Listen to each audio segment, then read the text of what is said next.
Ahoy there, this is Zdenka Darula. If you are saying, oh my god, she just said ahoy at the beginning of the video now too. No, I'm not that pirate of YouTube. Given the circumstances of what's happening in my life right now, but I'll talk about it at the end of the video. First, let's get going and learn something new together. Tons of people are getting into photography these days, and maybe you are one of them who just bought brand new camera, pull it out, snap some photos here and there, but you shoot only in automatic mode. You know that auto mode?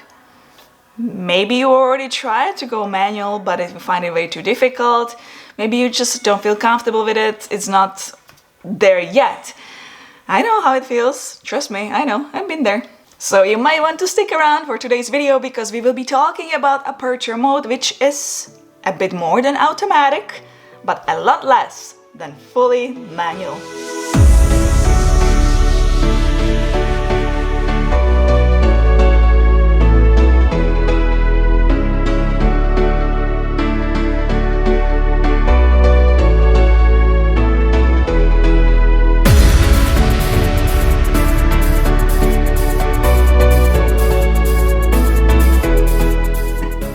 Why on earth do I want you to get out of the automatic mode? You know what? Let the photos speak right now. Here is a photo I took in the automatic mode, and here are some photos I took in the Aperture mode.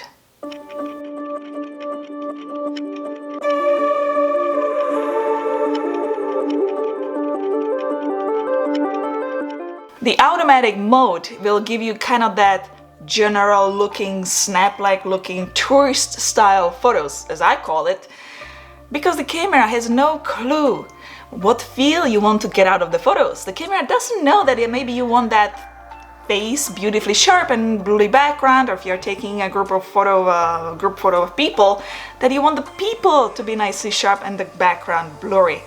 The camera will calculate the settings to be safe, so your photo is not blurry, that's all. Aperture mode is a semi-automatic mode.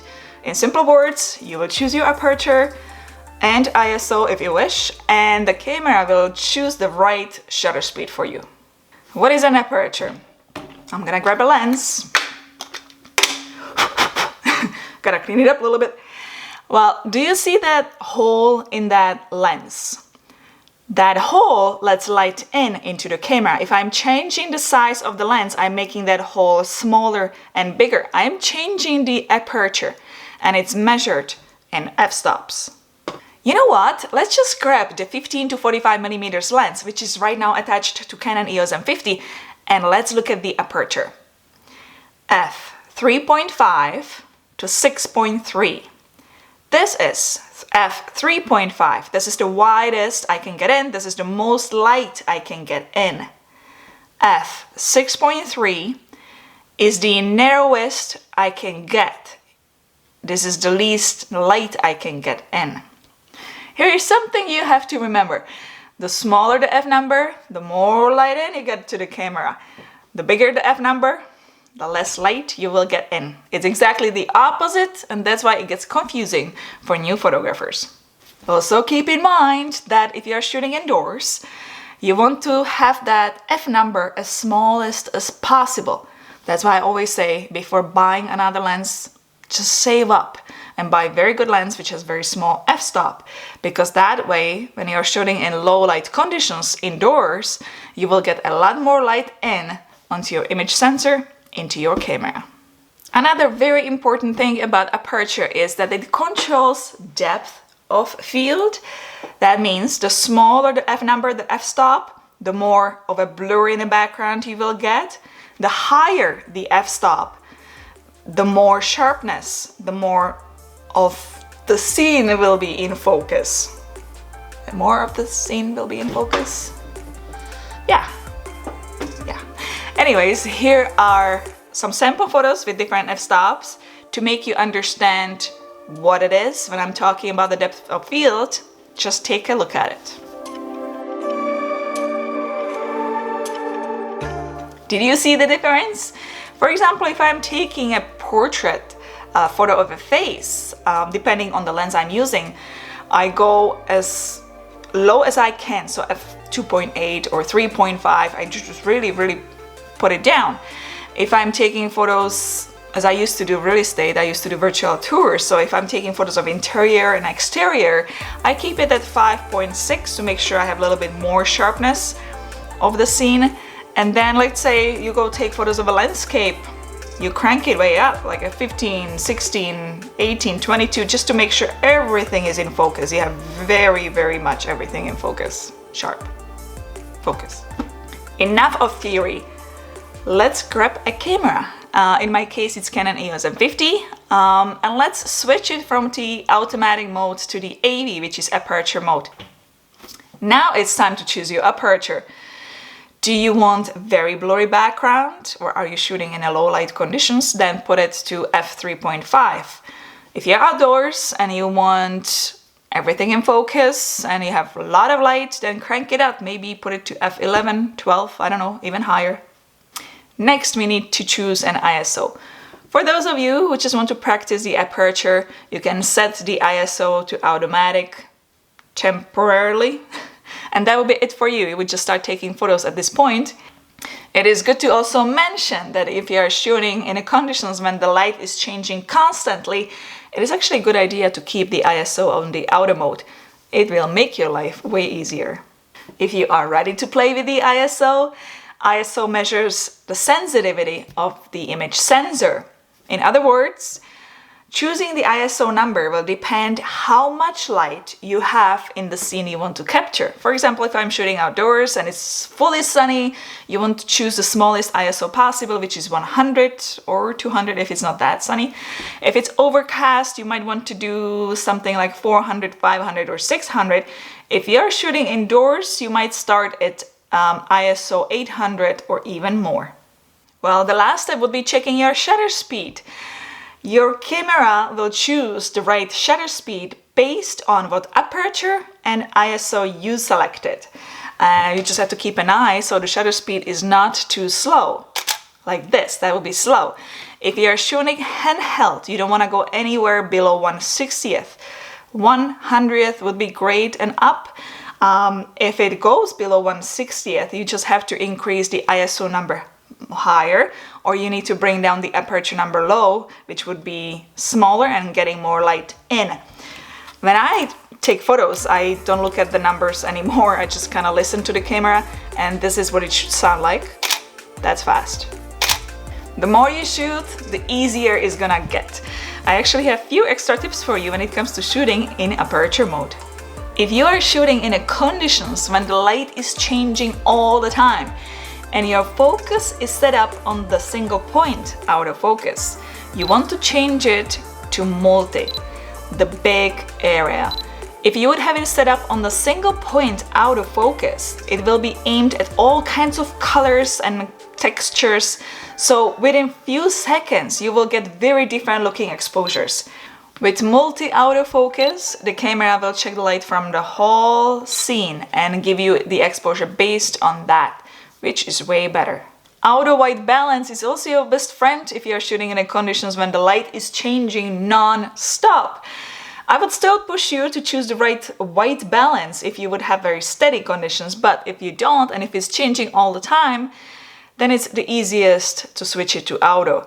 Plus, if you shoot in RAW, you can always change it in a post. Exposure AE lock can help you in light situations as well.